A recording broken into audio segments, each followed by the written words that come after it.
L'ordine del giorno reca la dichiarazione del Presidente dell'Eurogruppo sullo stato di avanzamento del secondo riesame del programma di aggiustamento economico per la Grecia.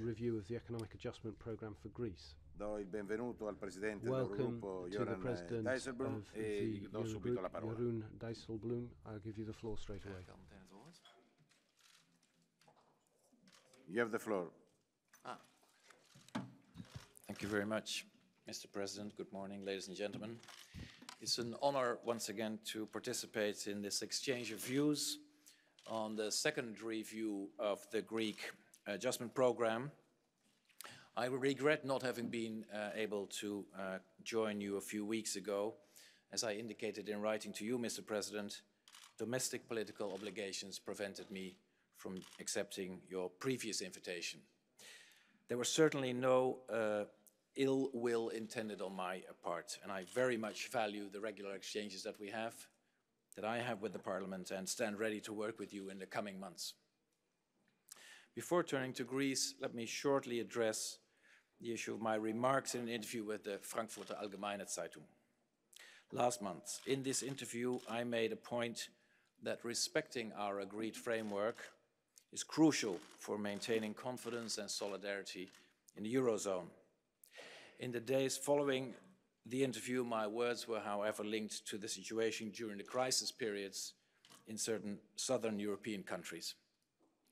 And this is very unfortunate, as it was not what I said and certainly not what I had intended to say. The crisis years have impacted societies throughout the Eurozone, throughout the Union, at great social expense, and solidarity has been justified. The way I expressed myself has caused offense, and this I regret very much. It was, of course, never my intention to insult people. I have worked for the past 4 years to bring the Eurozone closer together, and the last thing I want is to cause new divides. As the Parliament stated in its recent resolution on the budgetary capacity, we can only successfully strengthen the monetary union if responsibility and solidarity are closely linked. I strongly believe in that, and I will continue to work for that. One way to move forward in strengthening the EMU is to develop the ESM further into a European Monetary Fund. On my initiative, the EFSF and ESM programs are being evaluated at this moment. The report is drawn up by an evaluation commission led by Gertrude Tumpel-Gugerell and will be published in June. And I can imagine we devote one of our future hearings to this report. One important lesson is that we should keep and improve the expertise that has been acquired over the crisis period, and to anchor it at the ESM. The ESM, in my mind, should be in the lead in designing, negotiating, and monitoring future programs. Also, the ESM could, in the future, have a broader preventive mandate in line with the IMF, how the IMF does it now, by developing its own country reports to assure objective macroeconomic analysis. And in my view, the Commission should continue in its role as keeper of the pact. Having said that, now let me turn to Greece.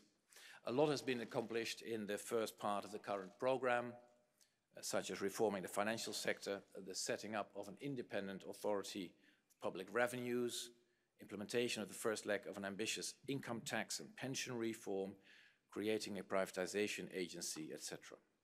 These steps prove to be instrumental in bolstering confidence, have resulted in a return of deposits, a reduced dependency on ELA, and in a much better than expected fiscal performance overall in 2016.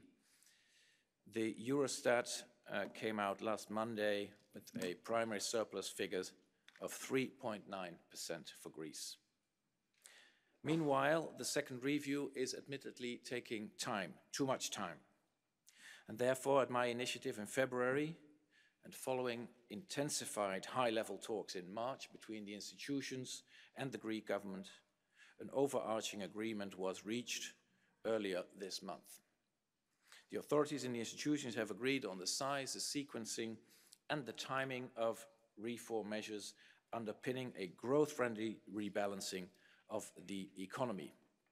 In short, the authorities committed to legislate upfront pension and income tax reforms, each worth about 1% of GDP.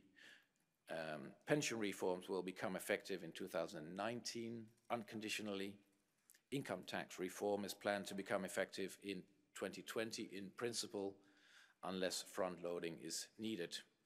We also agreed that the authorities can legislate now expansionary measures to implement as of 2019, provided, of course, that the medium-term targets are met.